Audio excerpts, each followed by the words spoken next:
Are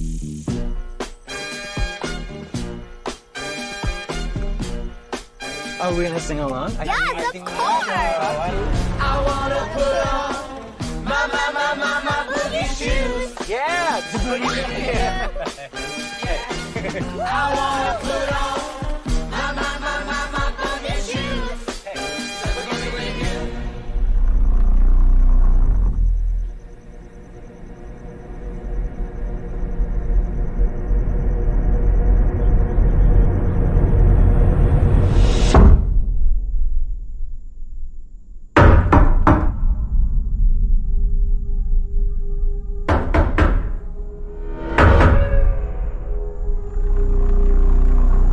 My name's Leonard. Well, it's nice to meet you, Will. Why are you here? I suppose I'm here to make friends with you. And your dad's too. But my heart is broken Why is it broken? because of what I have to do today.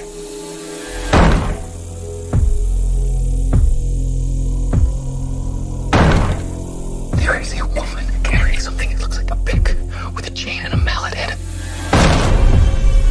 You see, the four of us have a very important job to do. In fact, it might be the most important job in the history of the world.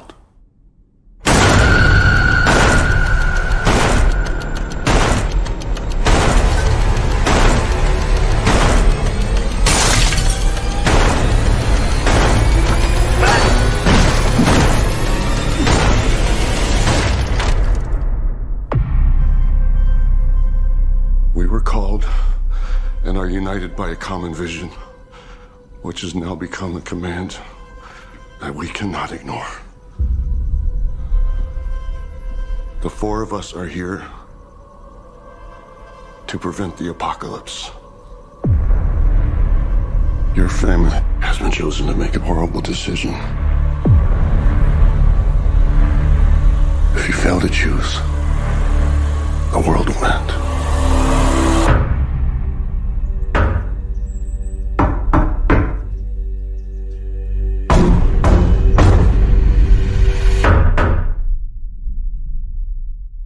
Hello, everybody, and welcome to the latest episode of Fresh Cuts. This is Mike.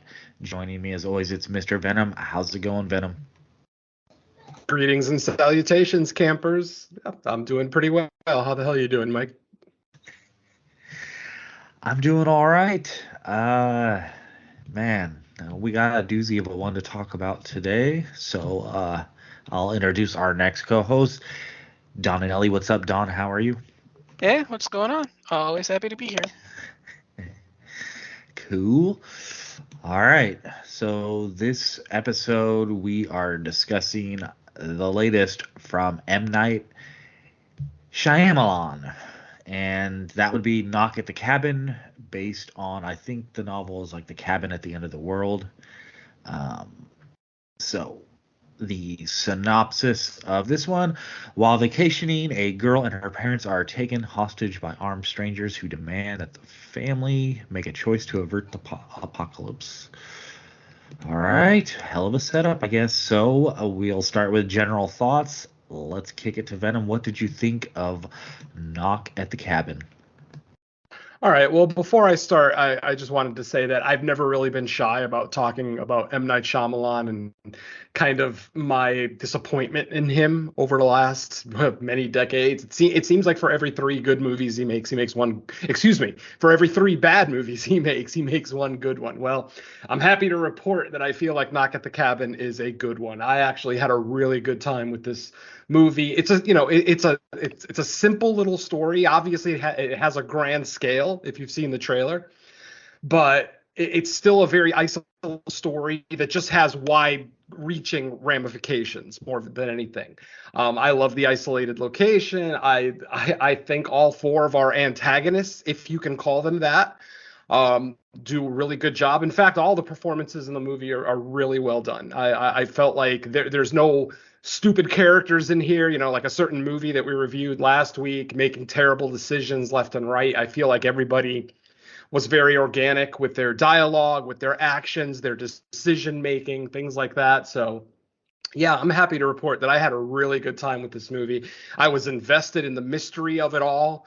Obviously, you guys know I don't watch trailers, so going into this, thinking it was a basic home invasion movie and then getting something completely different, that just really helped my enjoyment of the film. Like I said, all the developments at every turn I felt were, quite believable and, still had, like I said, long reaching ramifications for people outside of this cabin. I thought I liked the setup. You don't have to wait long. I mean, literally, the movie starts and already we're introduced to one of our antagonists. So I feel like there's no waiting.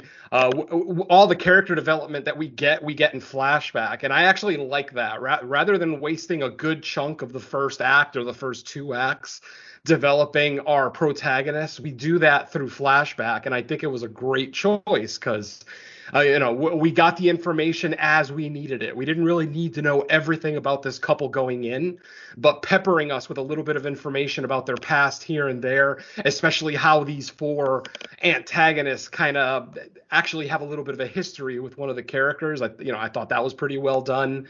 Yeah, overall, I just like this movie a lot. I mean, I damn near love it. Like I said, you can make the argument that it's not a horror movie. Once again, you can make the argument that it's a psychological thriller, action, dark action, whatever. I mean, whatever you want to call it. It's obviously a horror story for our three protagonists, in the proverbial cabin. But I'm trying to, I literally walked out of the theater about an hour ago for this movie, so I'm still trying to put my thoughts together. But yeah, my guttural reaction is I really, really enjoyed this movie. I had a really good time with it. I liked all the characters involved on either side of the fence, be they protagonist or antagonist. I love the ending. Like the ending was satisfying to me. That's something that M. Night Shyamalan endings don't always do for me. Sometimes, he gets kind of preoccupied with his twist. And I feel like sometimes the story suffers for that, but he doesn't have that hang up with this one. We get a nice culmination of the story. We even get a little flash forward on to what happens to a couple of our characters, or a couple of our main characters. So all in all, I had a really good time with this movie. I walked in with no expectations, and maybe that's why I ended up really, really enjoying this, because once I see M. Night Shyamalan's name attached to something, instantly I'm kind of skittish about the whole thing going into it. But I gotta say, I was really impressed with this this is probably like the nicest little movie he's ever made. Like I said, despite the long-reaching ramifications, it's just this nice little isolated story, with these seven main characters. And yeah, I enjoyed it a lot. I recommend it. All right, and you got the nice guttural reaction callback in there too. as, as soon as you said it, I was like, "Oh shit! I remember when you were doing those." My very first show. All right. Yeah. Yep. All right, Dawn. How about you? General thoughts on Knock at the Cabin? Yeah, I'm kind of still deciding where I want to put this in M. Night's catalog. I'm like Venom. I have a hit and miss relationship with him, where every time I try to I find something of his I like, he has two or three in a row that just don't really impress me that much. And I'm still debating on this one, because I mean, I've only seen it the one time, and it's kind of hard to really get a basic value of his films after just one viewing. He's one of the few that I actually don't mind revisiting, just because I usually find more stuff and value with repeat viewings, and finding out how everything ties together. I'm still not sure on this one, because I think I came to the conclusion that it's not really all that well developed. And I'll say this: I think the premise is interesting, but it doesn't go much deeper than that. I think the setup, the moral dilemma, what happens involved in here is okay. I mean, it's a standard schoolyard question. Would you save one to save a billion, or do you save the billion? And like that's sort of the underlining message that the film plays with. But after a while, I just found myself just getting bored with all the interactions. I don't really care about why the group is here trying to taunt the family. I really don't give a crap. The backstory, the few flashbacks we get are fine, but I don't have much more involvement with them than I did previously. It's just, yeah, they're being held hostage by this group, and they're trying to, pose this question to everybody. But other than that, I really just I didn't really care. I mean, I was not bored to the point of wanting to turn it off, but it was just I was watching stuff happening. And that's kind of a weird reaction for me because I'm not really used to that with an M Night movie, and I don't know if this is something that I forget if he was actually the one that wrote the screenplay for this, or if he was just the director. Because if it's a director for hire, that makes a little bit more sense. But if he wrote this, I don't know, because this was kind of it was just like a straightforward story, and there wasn't really as much twists and turns as I was expecting it in for one of his kinds of films. It just it just barrels ahead to this end point, and I'm not saying what that end point is because we're not there yet, but it just sets up an end point, and it just kind of barrels along there. And after a while, I just felt like I was watching stuff happen rather than being invested in what's happened. Like, if we weren't doing this for the show, I probably would have just tapped out and said, yeah, fuck this. I mean, yeah, it's not horror. Yeah, it's not really something that I probably would have watched otherwise. But I mean, it's not bad enough for me to have felt like I was saying, oh, I even if we're watching this for a show, I'm going to turn it off. I mean, it's not that bad, but nothing really made me feel like I wanted to invest more than what I did with it. So yeah, I can't say I hated it, but I can't say I liked it either. It's kind of it's definitely in the bottom tier for me because it just doesn't feel like an M Night movie to me. I mean, like I said, I don't know if he wrote this. I don't know if he's just a director for hire that did this. I mean, he had to have been, because this came out so soon after Old, right? Because he usually has a little bit of usually has like a longer break between films, because this felt like really quickly after Old he did this. But yeah, overall, I mean, the premise has value, but other than that, I found myself wearing out interest really quickly. So yeah, not for me again. Another one of his that's just not for me, I guess. To answer your question, it looks like M. Night is one of the 3 credited writers of the screenplay. So it looks like it wasn't just a solo effort this time. It looks like he had some people involved, not counting Paul Tremblay, who wrote the book, but the 3 people who actually wrote the screenplay. Okay, yeah. I was trying to pay attention to the opening credits. I don't. Maybe I must have just missed that bit, but yeah. Yeah, I did know, because I mean, like I said, I usually know that there's a bigger gap between his films, and this came out so quickly. I mean, he probably could have been director for hire, but yeah, either way, not really that impressed with it. I mean, not terrible enough to turn it off, but not terrible enough to say, yeah, great stuff. I am going to agree with one thing you said. This movie does not feel like an M. Night Shyamalan movie, but that's probably why I enjoyed it, because I just feel like sometimes he tries too hard to emulate himself. And in this particular case, he just put a movie together. He just put this little movie together, this grand story, from the original novel. And because it didn't feel like an M. Night movie, I think that's probably the main reason I loved it. I walked away loving it. And that's after one viewing, mind you. I didn't get a chance to watch this a second time yet. So Yeah, I can see that. All right. So I think I come in somewhere in between Venom and Dawn. I think I thought the performance by all the actors in this movie were really good, including the child actor. Obviously, who played the daughter in this. And I want to say I felt like this I can't really say out of all of M. Night's movies, because obviously some he wrote, and this one was adapted from a book, so it wasn't 100% like an original M. Night story. But I just think this one tends to lean a lot more on the nose with what's going on. I thought, like, you kind of get where the movie's going with all this about. I wouldn't even say halfway through, just the fact that like four people show up and what they say they're there for. I mean, okay, we're leaning heavily into themes here. But I thought everyone did a good job. I thought Batista. I haven't seen a ton of the stuff he's been in. I think he was in like some MCU stuff, but as far as his acting in this, I thought he was pretty good. I was actually impressed with like kind of like the gentle brute the character he did. Venom mentioned the flashbacks to like build more like background and story.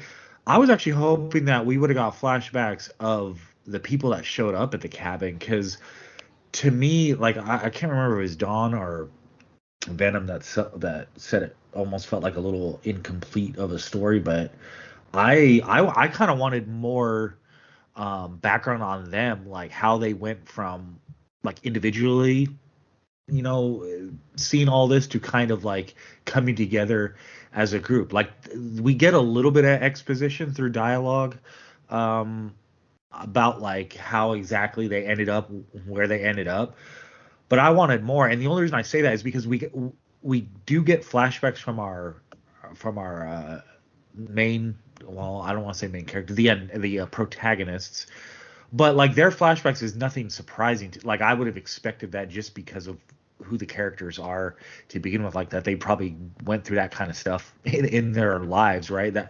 That's just, unfortunately, I would say that's almost like a normal thing. Maybe not that exact scenario, but like similar things, that type of discrimination that they would probably face at some point in their lives. So I didn't really feel like their flashbacks added a whole bunch. I wanted to know more because they kind of walk a tight line. Like obviously there's subtext going on here. You could even say like religious subtext, which is fine, but and there's nothing wrong with that. But I felt like it started to lean heavily on that. I just wanted to know more about them, what their motivations are, because most what we get from them is like we saw visions and we came together because of visions, and I'm like, okay, but like I want to know more exactly what the process was of going from like, holy shit, I saw visions and I'm fucking crazy, to I saw visions and we got to carry out this mission. It kind of gave me at some points almost like half like Frailty vibes, because I think as viewers, we're trying to figure out like when this confrontation's going on, like are they crazy showing up here doing this? Like obviously they think they saw visions, and for four people to see the same visions, like it would appear more than coincidence. But from what I haven't read the book. I did look up like some differences. From what I've heard, the book tries to keep it a little more ambiguous. I think the movie, once it gets where it goes, it would be hard to not fall on one side of it. Unless you guys disagree, that we can get into that more in spoilers. But I think the movie makes it pretty clear, like whether they were crazy or not by the end of it, right? So I don't know. I didn't. I liked the movie. Okay, like I said, I thought everyone acted well. I just thought it was kind of. It was unspectacular, but it was an all right movie. So I'll leave it at that.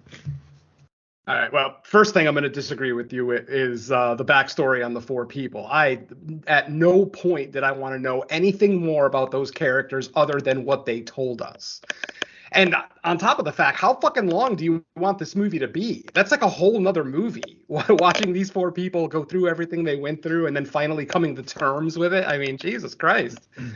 Well, I would have cut out all the flashbacks from our protagonists. Oh, I feel like you can't do that. Even though, yes, I agree with you that there is pretty basic bitch backstory. I understand that. But I think we still kind of need to see it. Because then if we don't see it, what's the point? Like, what is the point of following these three characters, really, these two characters and their daughter? Like, and I love the realization of whether these people are insane or not in a slow, more trickling manner. Like where exactly would you put the flashback? Because if you put the flashback in anywhere in the first or second act, it ruins the entire third act, in my opinion. I think that the whole thing that this movie is hinging on is whether they are telling the truth or not. And slowly as the movie goes along, you kind of make your own realization.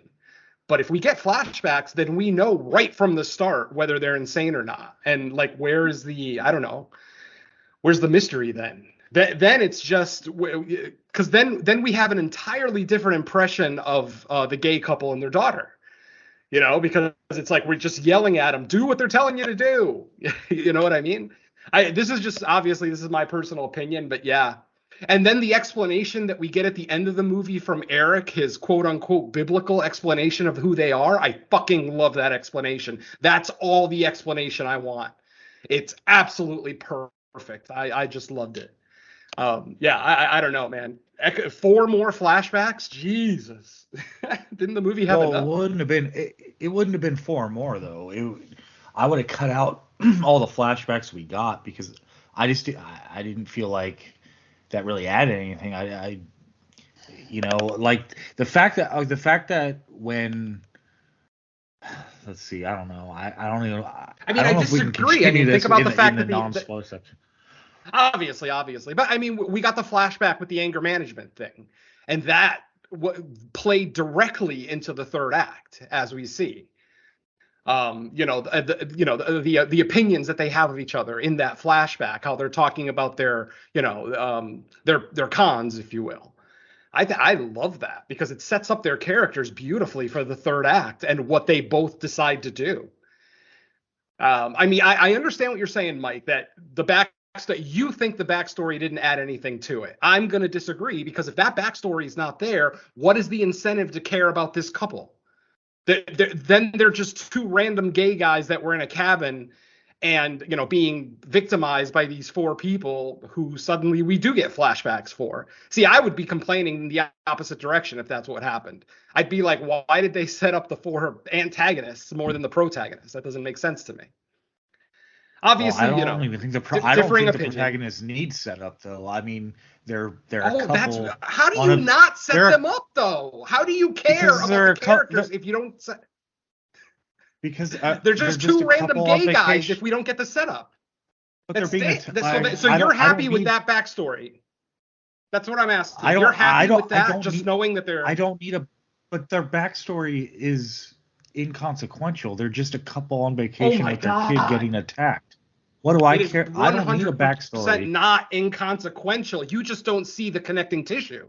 You're missing the connective tissue between those flashbacks and the main story. Again, I'm not trying to invalidate your opinion, but I'm like, well, I guarantee you would pan that movie. If the movie that you're asking for is the movie that we got, you would be complaining about how we know nothing about the protagonist and why we should care. I can already hear Don saying, why should I care? You know, not to say that Don cared anyway, but I'm just saying. No, I'm completely. I'm trying to get a word in here, but yeah, I'm completely with Venom on this, Mike. Yeah, it's better to know the couple than it is to know the intruders. Well, I don't mean know them as people. Eric's explanation. I meant how they came together. That's still a flashback, though. I mean, you're still adding time to the movie and then taking away something that a lot of people kind of need. That's the whole reason that they are protagonists and antagonists. We are with the protagonist. If we know nothing about the protagonist, what makes them the protagonist? But I'm assuming our protagonists are just good, normal people to begin with. I mean, they're good people on vacation getting attacked. What if they're pieces of shit getting attacked? You know, well, then information. But then that would get revealed through the story too. Like you take a neutral opinion on the characters. I mean, the background. I mean, from the story I thought I got, it really doesn't matter if they're good or not. They were just chosen because they were chosen, and there's not like a specific reason. So the background stuff really doesn't matter. I mean, when the people show up, there's never at some point where like, well, we chose you because these characteristics of you made it so you guys had to be it because this specific thing about you, and then you get the flashback saying, oh yeah, that's what. Like, no, it doesn't. To me, it doesn't really matter. They're just any other couple taking their kid to the cabin and they get attacked. For me, that's enough. I don't need any additional information to sympathize with people getting attacked. The line that Batista has towards the end of the movie, where he looks at the couple and he says, "I think the reason you were chosen is because your love is so pure." If we didn't get a backstory, that line would have zero meaning. I mean, you're basically asking the audience to accept that these two people are good people, loving people that always do the right thing without any backstory. That's a lot. Why would I that's assume a stretch, they're not, man. though? But I can The assume point that is, by you their don't actions assume in the anything. cabin. You're not supposed to assume. No, but I can get that just from their interactions in the cabin with each other. That they obviously love each other and want to protect the child. Yes. Yeah, but Bonnie and I don't Clyde need- loved each other passionately too.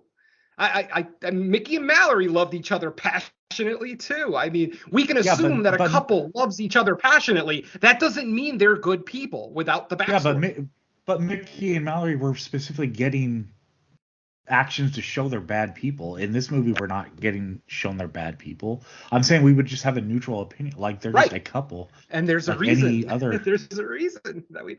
They're just a couple, but if it's a couple, you automatically already assume they love each other. Like I would have no reason to think there's anything bad about them to begin with.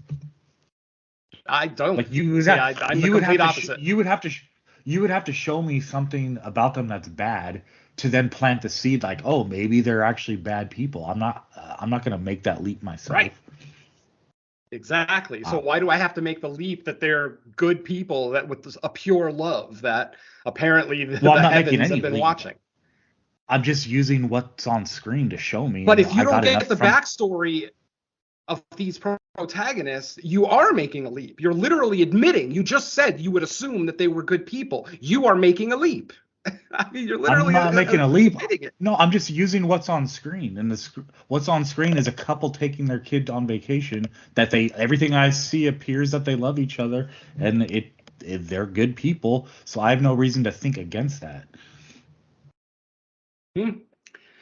I don't know. Right here, just I've never laughing seen my ass off. Oh, go ahead. I'm just right here laughing my ass off because I wish you guys could see the popcorn GIF image of me right now listening to you guys.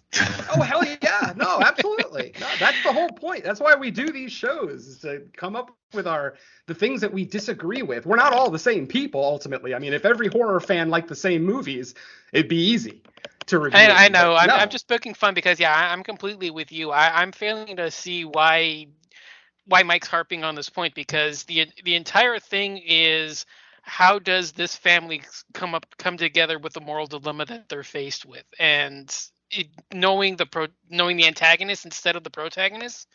That doesn't make the movie for me. But in my opinion, it kind of reveals. Go ahead. Well, from what I got from it. And maybe I missed some dialogue, but was the couple and the kid part of the visions, or was it just the cabin? So whoever was in that cabin was going to get the test regardless. And then Batista, I forgot his name. I just called him Batista. Yes, he says that line at the end, but it's not like they knew that going into it, that like, oh, these people are being chosen because of their pure love. He just kind of makes that assumption after the fact. Right. But he's not basing that on the flashbacks because he doesn't have that knowledge. He's just basing that on what he's observed from the cabin itself, just like I would have been without the flashbacks. So that's just him making a judgment based on, oh, they seem to care about each other based on the events going on in this cabin. So if it's enough for him to make that statement, why would it not be enough for me as a viewer to take the same lesson just based on what we've seen in the cabin? I'm just saying the flashbacks weren't bad. There's nothing in there that's like, oh, this is stupid. I just think they weren't necessary. Like it didn't make me think, like it didn't make me think anything about them that I already didn't generally think in the first place. Obviously, they adopted a child. Maybe I don't know if it was like international adoption. Maybe it was. I can't remember. But like, yeah, they showed us.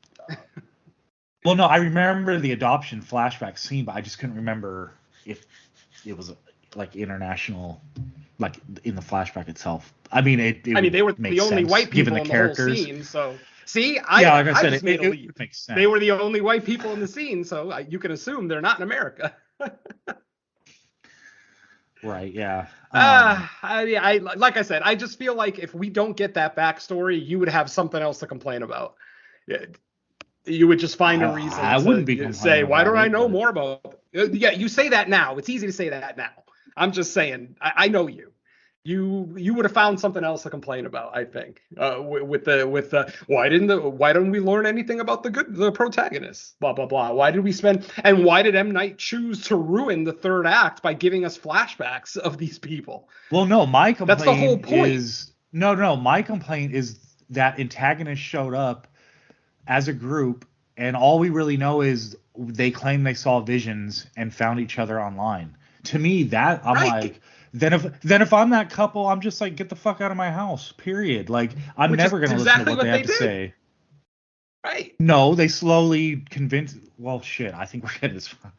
I don't know. I don't know Yeah, if that's a spoiler no. warning, but yeah, No, because we're no, kind of it's- getting into it now. But you know what No, I'm we're saying? still not Like, getting into spoilers. I genuinely don't. well, I'm I not don't trying to be mean an you. ass here. I genuinely don't mean know you. what you're saying. Well, I'm saying like there's nothing these people would have done to convince me throughout the whole movie. If all they're saying, if so, you turn on the news and there's some disaster, a big fucking deal. I see that every day on the news as it is. To me, I need something more than we saw visions and we found each other online. Oh, great! There's conspiracy idiots on the line that will get together over everything. To me, I want to know more about their convictions and why they were so moved by these supposed visions. And it doesn't have to be like these long, drawn out flashbacks. Even if it's not a flashback, just give me something more than that. As far as the reason I don't need it from the couples, because they just appear to be a nice, loving couple. To me, I don't need a history on them being nice, loving couple. I mean, that's what they appear to be. And at the beginning of the movie, our four antagonists seem like they're evil, home invaders. So, Or delusional. I'm not even one of the two. and of course, again, when somebody stares you in the face and tells you the truth, you don't believe it. I mean, that's a very American thing to do. That's fine. I understand that. But yeah, I don't know. I just feel like the third act is completely ruined if we find out the conviction that these people have. You know what I mean? The whole point is that you never know until the very end if they were telling the truth or not. And, and then we get our answer. So I feel like, why break that mystery? That was the whole fucking mystery of the movie. Are these four people on the level? Well, if no, you I show don't us need flashbacks of any kind, it kind of, Well, no, you can still have flashbacks of the meeting, and that doesn't necessarily mean they're telling you like it's all true. You can have flashbacks, and they're still delusional idiots like that. There's delusional idiots that meet up and plot things out, and they're delusional idiots. I don't think you reveal anything's necessarily true or not. It's just how the hell did this all come together? I just wanted a little more, not a lot, but just. But why? My question is, why is it important to the story how these four people got together? I feel like see, you're saying that the flashbacks of the gay couple are pointless. I'm saying finding out about these four people beforehand would be pointless. Like, what the whole fucking mystery of the whole movie is, are they telling the truth? That is the question. Yeah, but I don't really think it's that much of a mystery. I don't think it's that much of a mystery. I mean, I think once four people show up at a cabin and they say what they say, if the symbolism isn't screaming at the viewer right then and there what they're trying to do, I mean, I'm like, okay. And the rest of the movie, it's like just fairly obvious to me.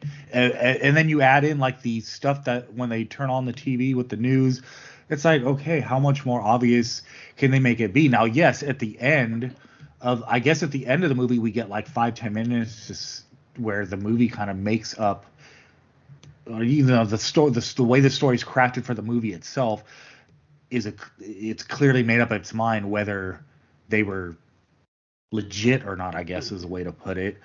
But I mean, I thought from everything in the movie, obviously that's what the answer is going to be, because it's just the symbolism is just bleeding through the screen to where I didn't think there was any ambiguity. And from what I heard or from what I read, the novel at least makes it a little more ambiguous, which some people would like, some people wouldn't. That's just, everyone's different taste on whether they would want it to be more ambiguous or not. But I didn't think the movie was very ambiguous about anything, to be honest. But maybe I'm wrong. Wow, I can't disagree. I can't disagree enough.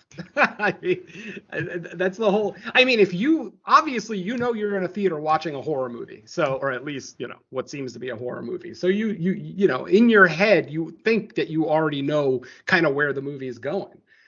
I mean, I was fully expecting the M. Night Shyamalan twist, at the end or something, and thankfully we don't get it. We get a nice, simple story with a nice, simple ending, and I love that.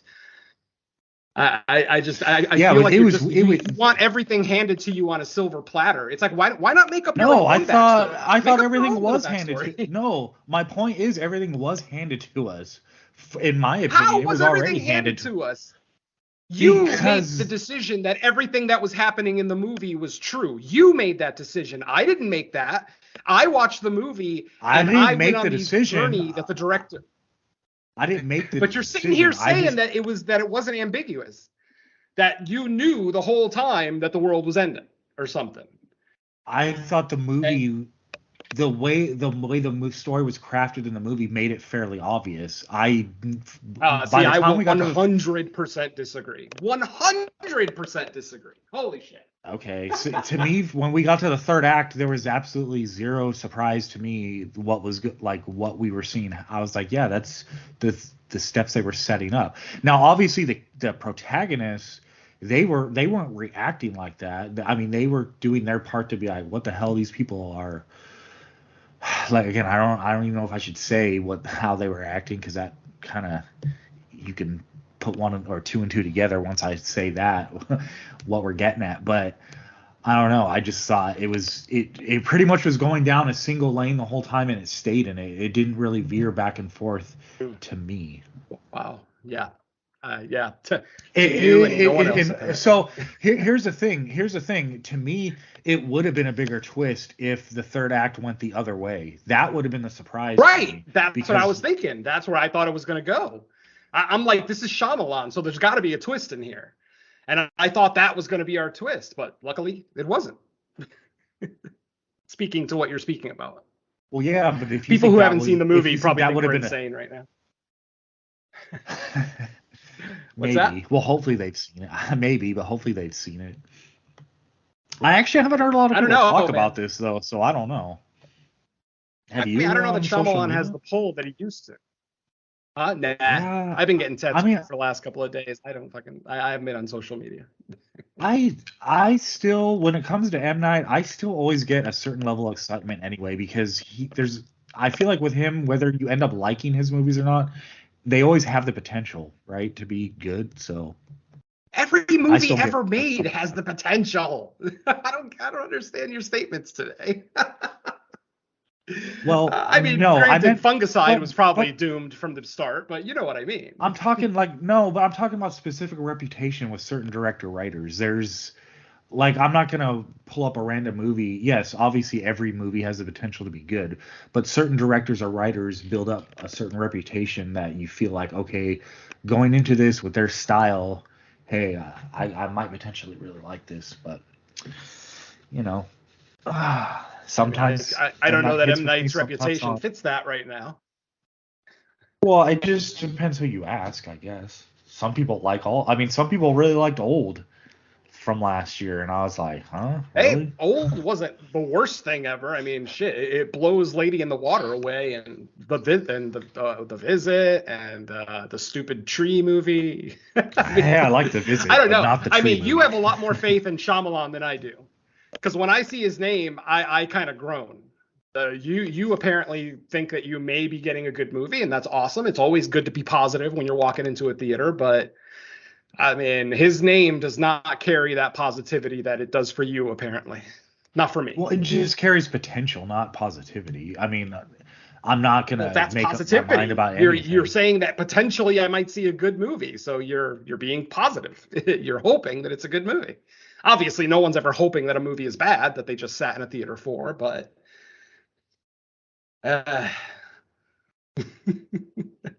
So, Well, folks, this might be our Dom. last show because I'm pretty sure we're gonna be at each other's throats before this is over.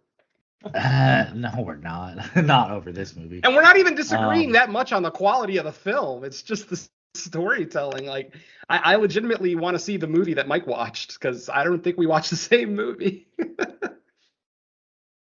I don't think we watched the same movie last week either. Oh, that one was way and better than ultimately, this one. you know. Oh, see, I'm gonna just I'm gonna agree in the sense that yes, Infinity Pool is a better made movie, better directed, better written, blah blah blah. But as far as my entertainment value, Knock at the Cabin fucking destroys Infinity Pool. Fucking destroys. Good Lord, Venom, don't do it. Is this a Venom clone? Why would it be a clone? I've told you 1,000 times before, and I'll say it 1,000 times again. Movies are for entertainment. If a movie doesn't entertain me, why would I give it a good review? Doesn't even make any fucking sense to me. I'll give it all its props for its filmmaking prowess and nice editing, nice score, all that shit. I'll always try to be as objective as possible with these movies. But when it comes to storytelling, I'm pretty much always going to be subjective. It's always going to be a matter of, was I entertained? This movie entertained me about 14 and a half times more than Infinity Pool did. There. Same here. Yeah, that's an exact number. Yeah, well, I mean, what are you going to say? I was probably closer to 10. I was probably closer to 10, but I mean, same sentiment.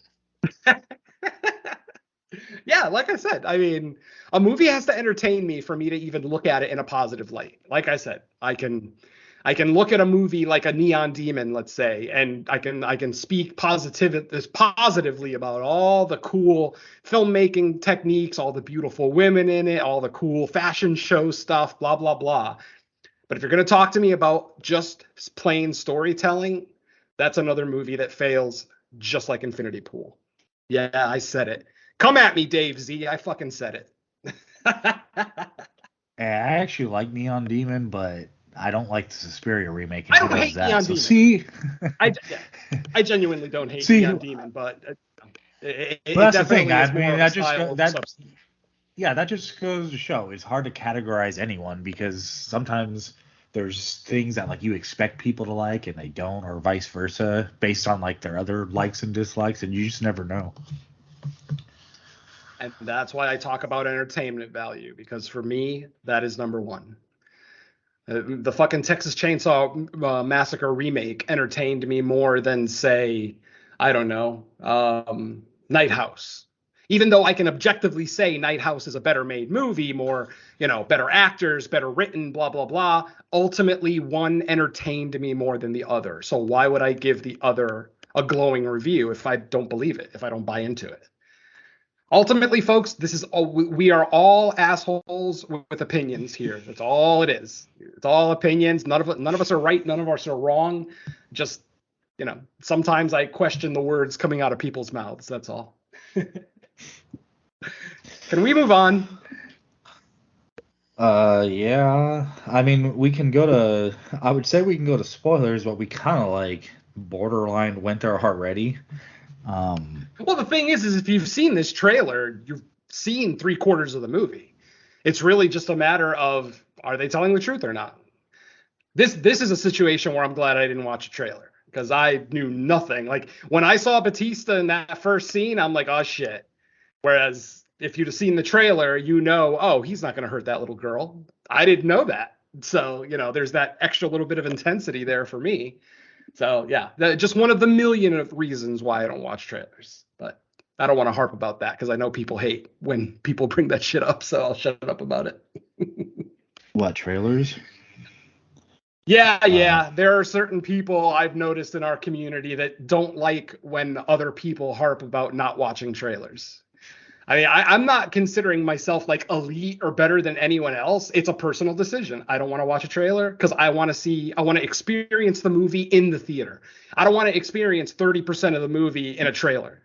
That's just the way I've been for the last, 4 or 5 years. So, if you like trailers, rock on. Watch all the fucking trailers.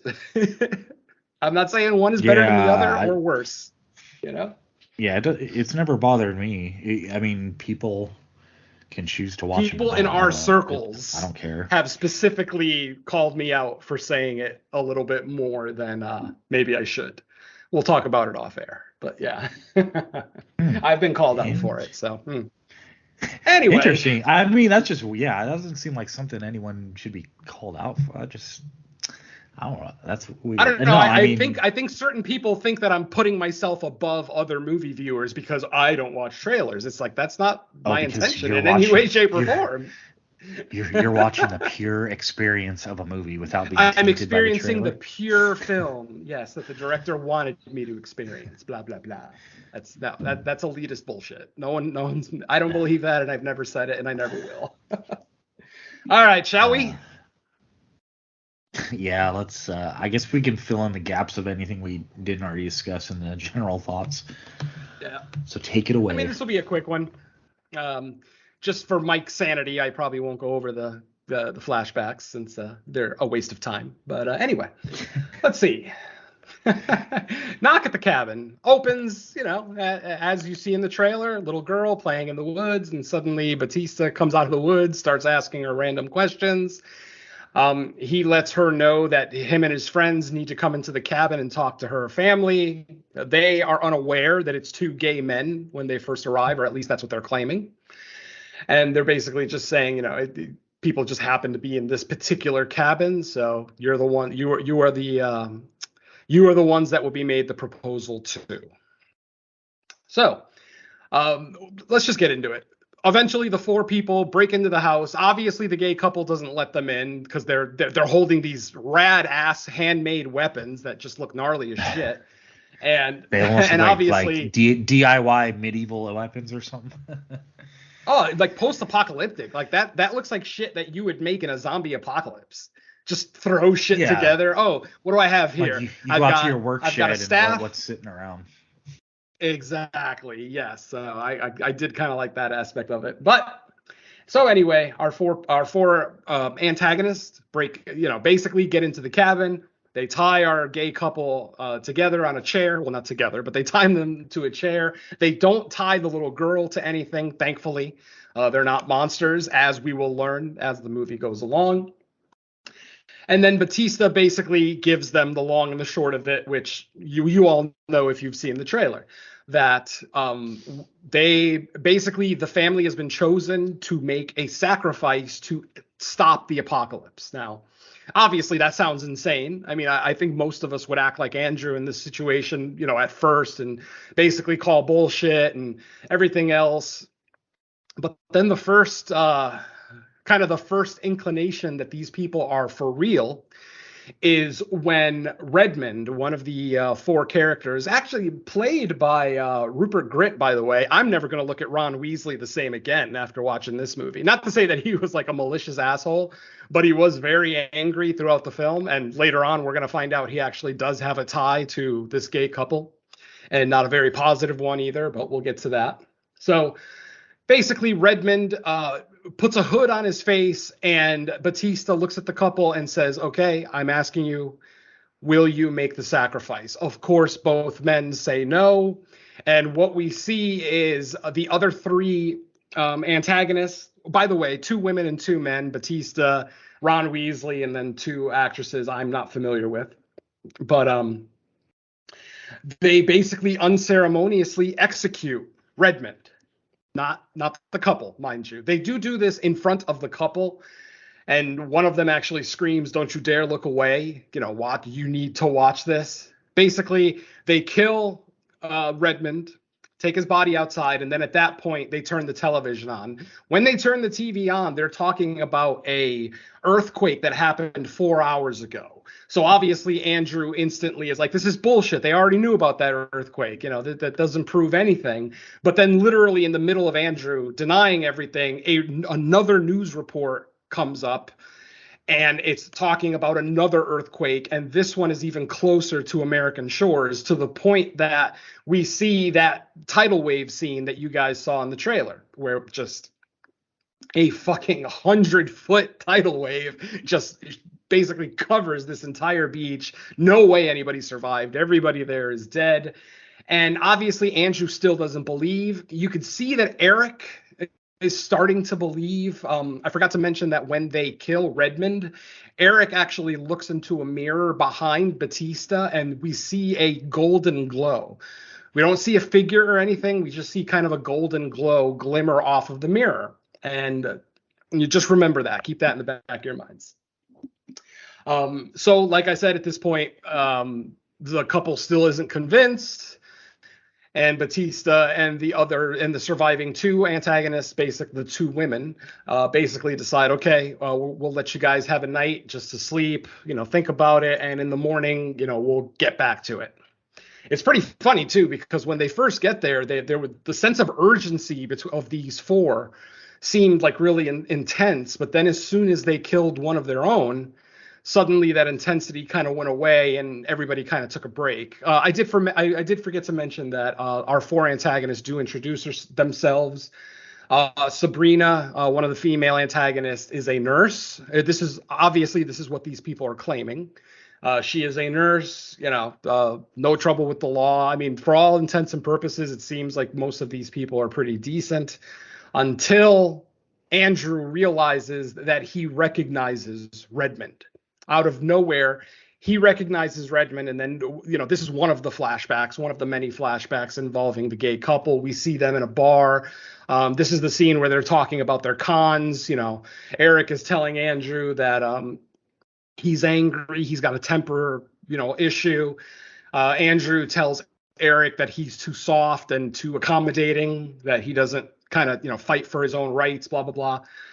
And basically we hear a voice in the distance tell the gay couple, hey, can you guys keep it quiet over there? Now, obviously, we're in a loud bar with music playing on the jukebox. There's no way that this gay couple is speaking loud, because they're not even speaking loud. They're not arguing or yelling.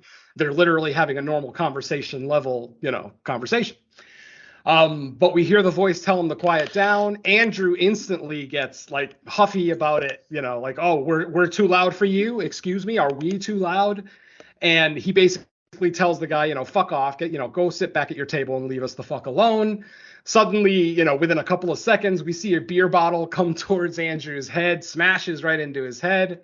We then see the perpetrator grab another bottle, smash Andrew again with the bottle, and then leave. We never really get a clear look at his face in the bar in the flashback. But like I said, after this flashback, this is when Andrew's like, you guys are targeting us because that's the guy that attacked me in Boston however many years ago.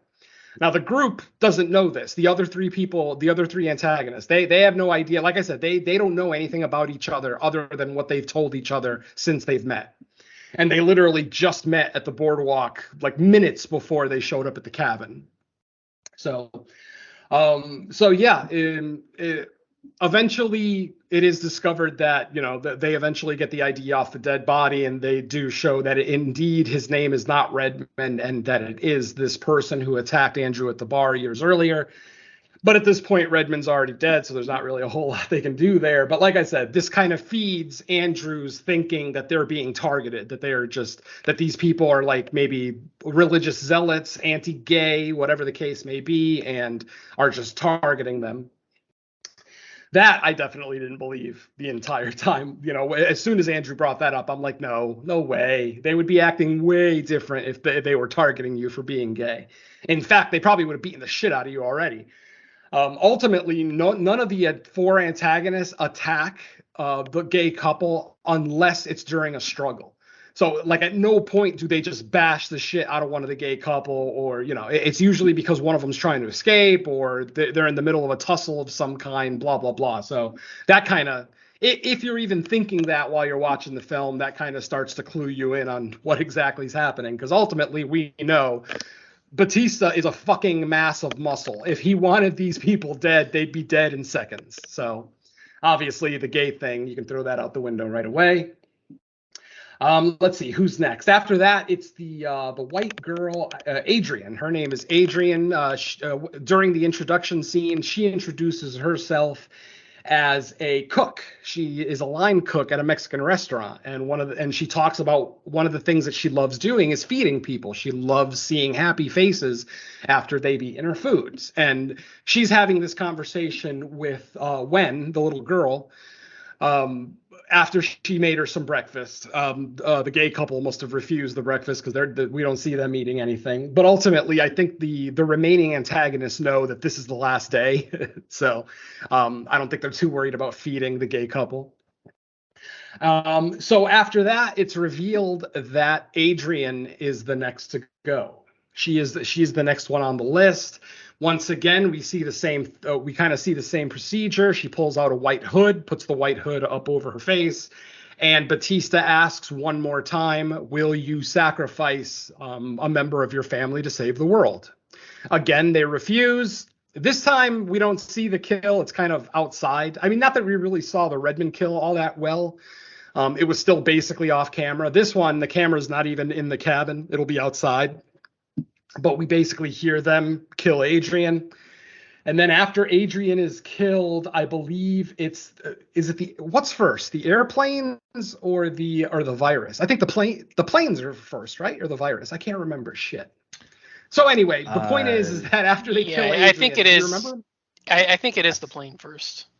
Okay, so basically, as soon as they kill Adrian, once again, they turn on the television to the news, and we see a news report of airplanes falling out of the sky, which kind of fits into the prophecy that Batista read earlier in the film. He actually does read, it's very Revelations like, where he's talking about, items will fall from the sky like glass, and what was it? God's fiery fingers will scorch the earth. Well, just cryptic shit like that.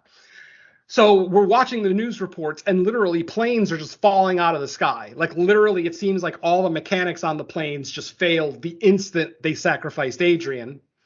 And literally just planes are falling from the sky. And what was actually a pretty cool looking scene, like all the different news reports with planes falling and kind of cell phone video of people, recording planes just falling from the sky. I thought that was actually pretty cool.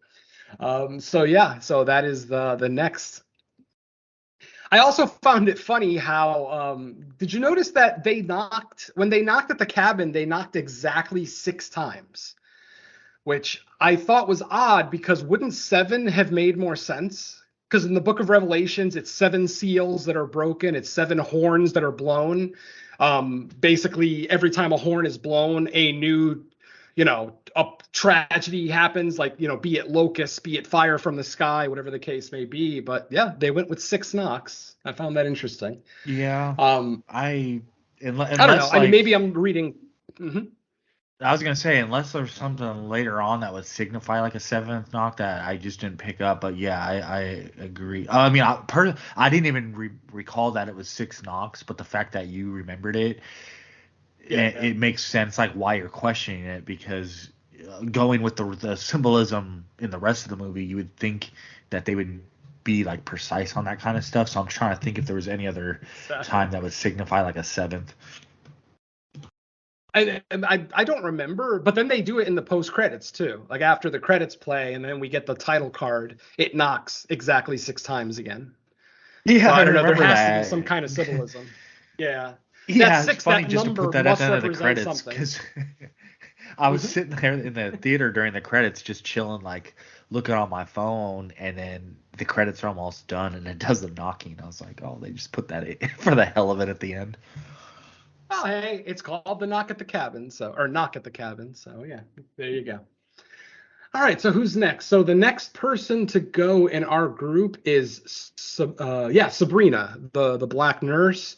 Unfortunately, before Sabrina is able to set up her sacrifice, Eric and Andrew are able to get out of their restraints. They're able to basically when that's a sentence. That's a legit sentence in this movie. when was eating breakfast, she kept the knife that was given to her, and very slyly, a credit to a little girl. This girl has got to be like 8-9 years old, and she was sly enough to get the knife away, from the plate, hide it on her person, and then sneak it to her dad, who would eventually cut his restraints, the bungee cord that they were using to restrain them.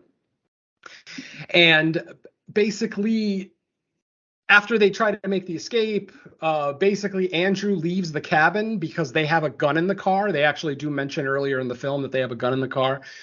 Andrew is able to get out to the car, but just as he gets there, Sabrina shows up, and she basically, with her homemade weapon, she kind of hits him in the knee hard enough to, draw some blood. So he's, not feeling well.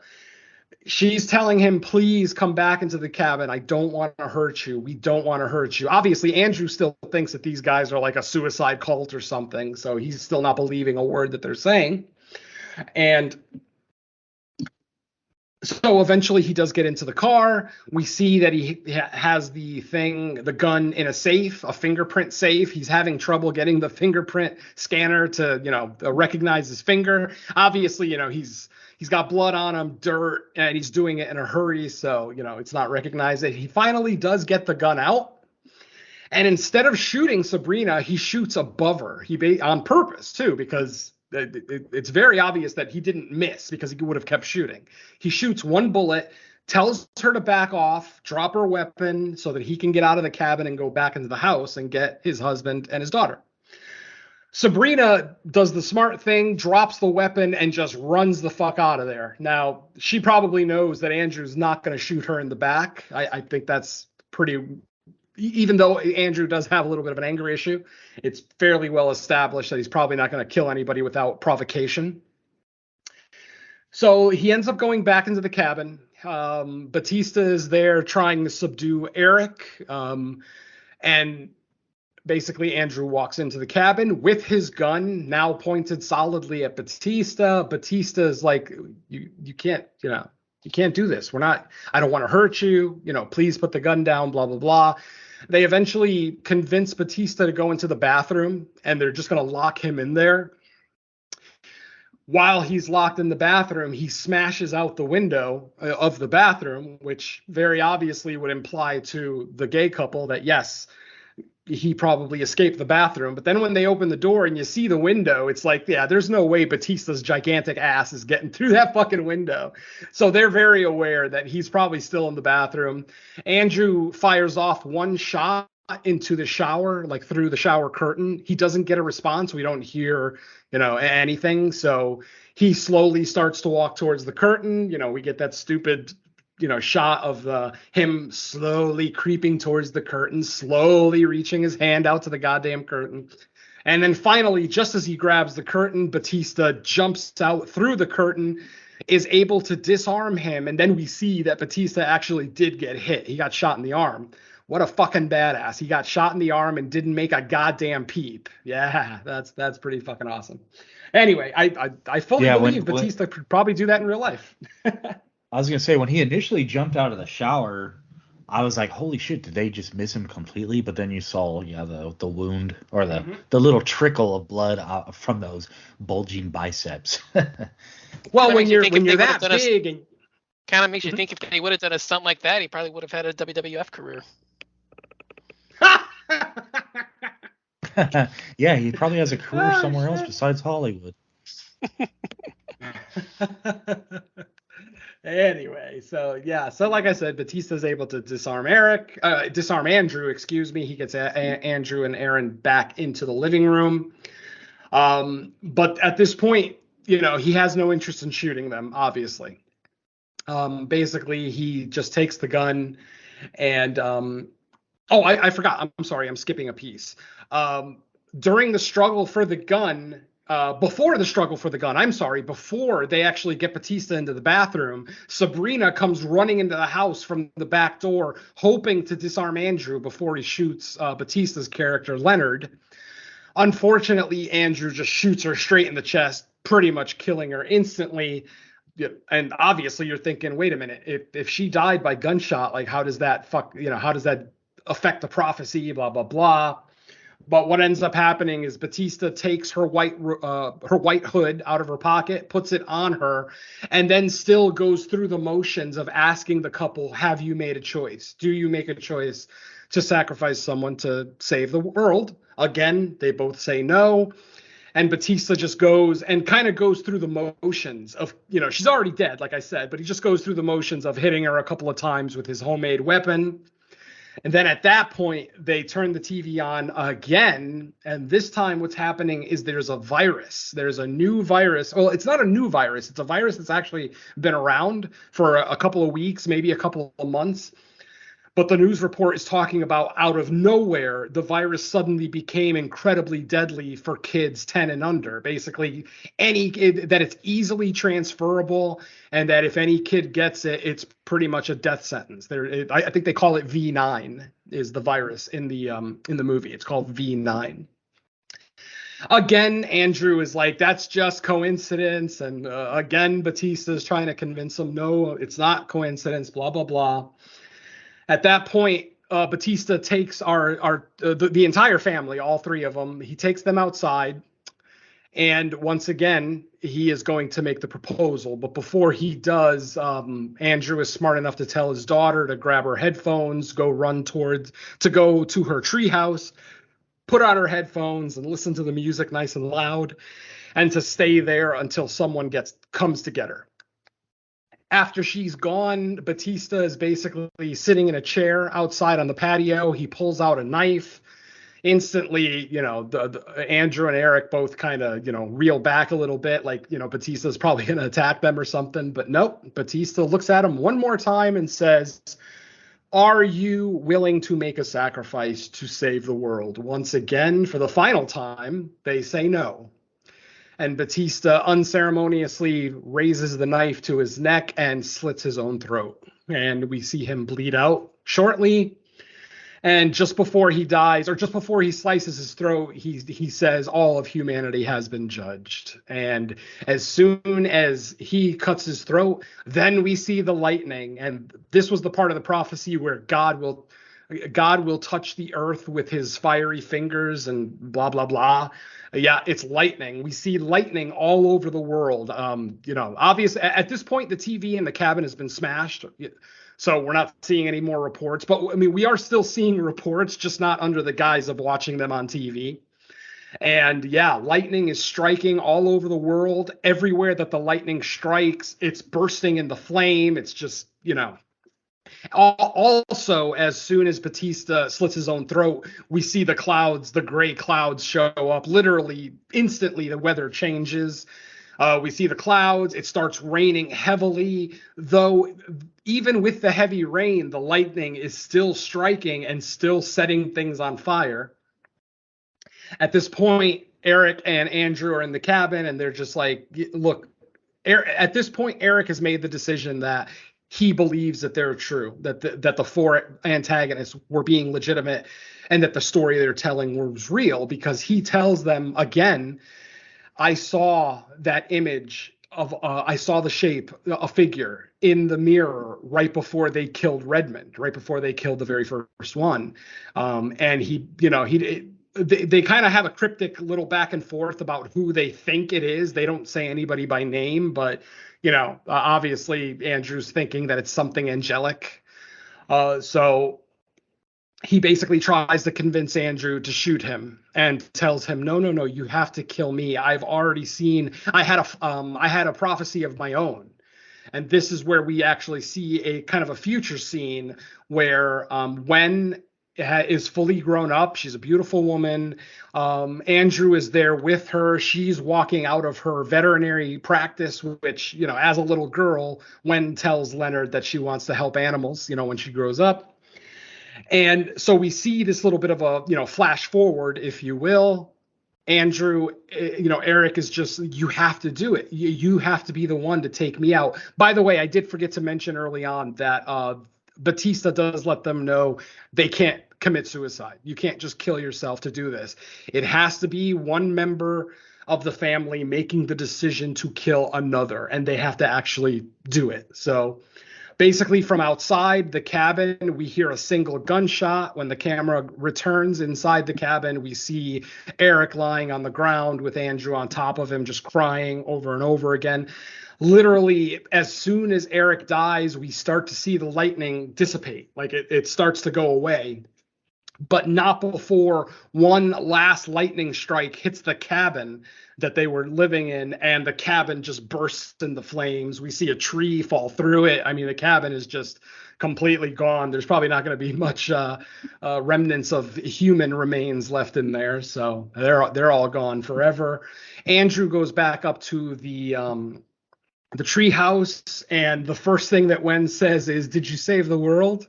Did you save all the people?" Something along those lines, which I thought was so cool for this little girl to understand that one of them had to die. And as soon as she sees one of them alive and the skies start to clear up, she literally asks, "Did you save the world?" Obviously, Eric is gone. We see a little finale scene of them driving off to a diner. While they're at the diner, which is full, by the way, full of people, so obviously they were able to thwart the apocalypse. We see more news reports on the TV where they're like, everything suddenly went back to normal. Planes are landing like normal. Kids aren't dying. There's even a report on the news where a nurse is like, this is the first hour in a couple of days that no one has died in this hospital. So it definitely seems like things are reverting back to normal. And then we just get one final shot of Wen and Andrew in the car. They turn on the radio, and Boogie Shoes comes on, which is a song that they all listen to together. They even had a little carpool karaoke scene, which I thought was cute. Another flashback that we would have lost if Mike had his way. Just showing the couple kind of, enjoying the song, all three of them singing it together. And then at the end of the movie, like I said, the song comes on the radio completely, by accident or, just happenstance, I guess. Andrew turns on the radio, realizes the song that's playing, and he instantly turns it off. Wen then goes and reaches for the radio, turns it back on. But then she looks over at Andrew and sees that he's getting sadder and sadder, so she turns the radio off. But then Andrew makes the decision to turn the radio back on, and then we just see Wen and Andrew drive away into a very hopeful, scene with the sun rising and the storms are over and it's a sunny day, blah, blah, blah. So there you go, folks. That is A Knock at the Cabin. No twist to be found, which I fucking love. Thank you, M. Night, for making a movie that finally doesn't have a twist. Yeah. Like I said, the twist has been ruining his movies for a while. If anything, this one's structured to where we get the pertinent quote unquote twist information right off the start, and then it goes from there. Yep. As opposed to like giving us the mystery at the beginning and then revealing at the end, oh, but it's really such and such, yeah. Right?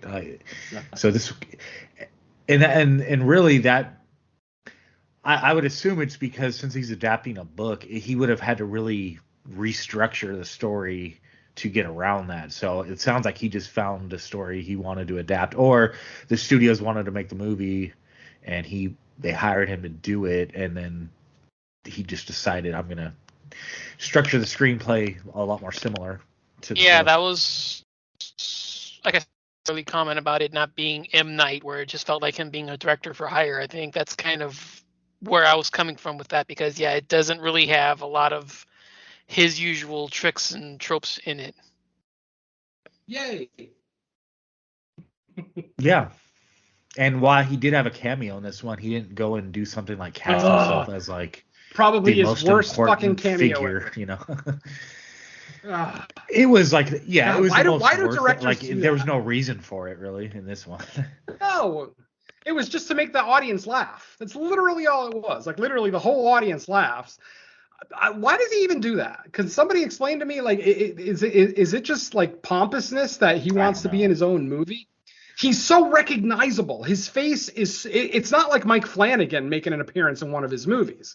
It's more like Alfred Hitchcock making an appearance in one of his own movies. He's so recognizable that it's instantly going to take you out of the movie. And that's exactly what it did to me. I'm like, really, guy?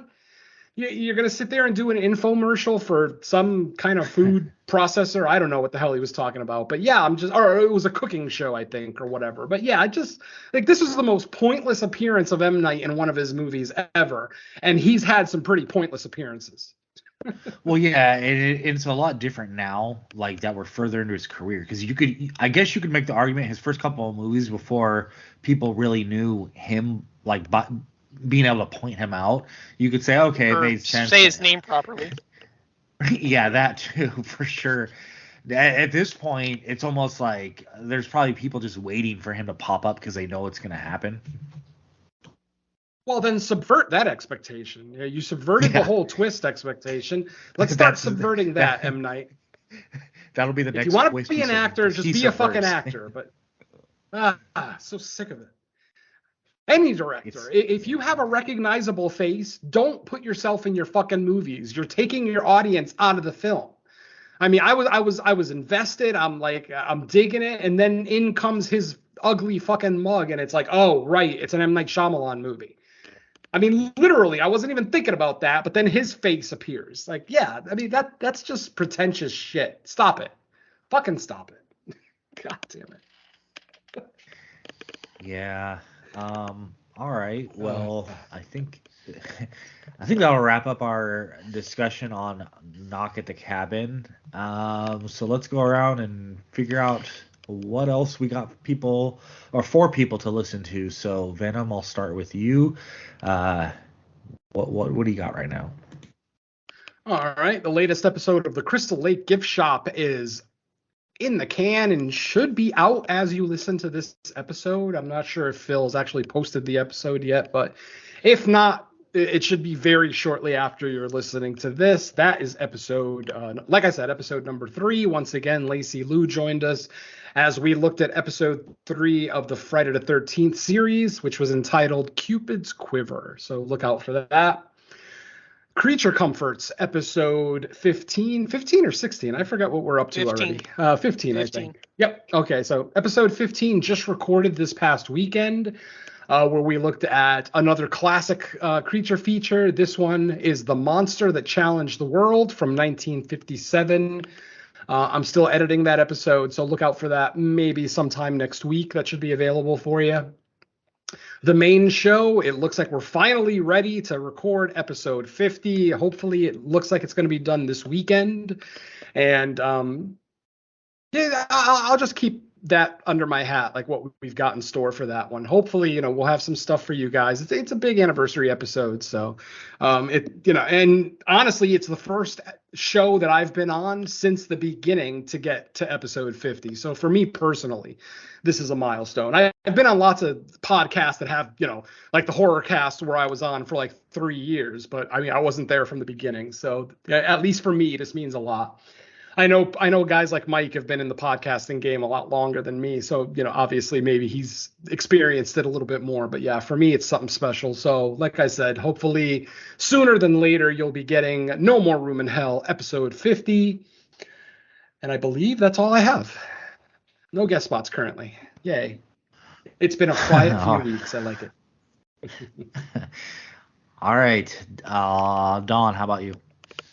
Yeah, as mentioned, Creature Comforts number 15 is recorded. That was a lot of fun and kind of came up with a great deal of jokes about the film in particular. That it was a fun time. Latest episode of the Horror Countdown is also available. I had a couple of guests on to look at non-slasher horror film villains. So basically, creatures or other kind of non-slasher. So we're not looking at Freddy, we're not looking at Jason, we're not looking at Michael. We're looking to give you an idea. We're looking more at like the Queen from Aliens, or we're looking at Frankenstein or Dracula, or characters like that. So Pumpkinhead. There may have been an appearance, keeping that under wraps. Woo! But yeah, basically, stuff like that. So that is available now, and I should have a guest spot coming up shortly. I'm in talks to join up with the nightclub once again. I've been a guest on there a couple of times already, and they're asking me to come on to do something. We talked about it a couple of days ago, and I don't remember. There's been a lot going on recently, but I'm in talks to join them. It should be coming up soon. Maybe next appearance I'll have more information, but I should be joining them, so that should be a lot of fun because I've joined them in the past and they were just as much fun. And this one sounds even more promising. So hopefully that'll come to pass. But otherwise, the only other thing is that I'm getting ready for Women in Horror Month. So hopefully I'll be able to have free time because I'm probably going to end up spending most of February looking up all the people that I get. So here's to a lack of free time. All right. As far as I go, yeah, just Crystal Lake Gift Shop, episode 3, Cupid's Quiver. It was a good one. It was a good episode and a good episode of the podcast as well. So listen to that. That's up on the No More Room in Hell YouTube. And I should probably mention, so the YouTube channel used to be called No More Room in Hell, but recently I discovered there's another No More Room in Hell channel that's like, I think it has to do with like games or something. So I did change the name to No More Room in Hell Podcast because we kind of fall under our multiple shows fall under our YouTube channel. So I figured, okay, that's a good excuse to change it just slightly to differentiate, because that way people won't get directed to the other one on accident, click into it, be like, what the hell is this? So yeah, No More Room in Hell Podcast is the YouTube channel where pretty much everything is getting thrown up there under the umbrella. So check that out, like it, leave a comment, do whatever. I think we're like just under 100 subs now, so it's slowly climbing. Like, I don't check it every week, but every time I do, the subs grow, so that's good at least. You know, if, like I said, if the YouTube channel ever gets big enough to where it's worth doing something specifically for it other than just uploading audio versions, maybe I'll look into it. But you know, we'll see. And then yeah, like Venom said, No More Room in Hell number 50 should be coming soon, so get ready for that. But that's it for me. Is there anything theatrical this week? I don't know. I know there's February. I know Cocaine Bear, if we're considering that horror. Like, are you guys doing that actually for creature features by chance, or? I We have no don't think plans so. to, no. We just recorded. Of a creature. We just recorded, so I don't think we're in the mindset of what's our next episode. Okay, yeah, that movie. I mean, it comes out later in February, not this week. But I'm trying to think. I think there's another theatrical release. Wait, no, wait. This week or not? Wait, weren't we supposed to do that Norwegian movie that you tagged us in? Yeah, the werewolf movie. Yeah. Yeah, I that's forgot what the name of it. Oh yeah, that's on Netflix, I believe. Wolf something, Yes, sir. Wolf. Yeah. So Yeah. okay, yeah, we can do that then. I only know half the title on memory, but it's on Netflix and it is Norwegian, I think. So Yeah, Norwegian or Swedish. cool. All right. Viking Wolf. Then I guess Damn we it. got our movie. Viking Wolf. Viking Wolf. Yeah, Viking that's it. Wolf. Yeah, that's it. That's it. All right. Well, there you go. That's our next episode. So thank you everybody for listening. We will catch you in a week's time with our next episode. Let's say bye to our listeners. Later. Never answer the door at the cabin. Yeah, if horror movies have taught me anything, bad things happen at cabins in the woods. So you might just want to avoid them altogether. Go. Peace. Let's go to the beach.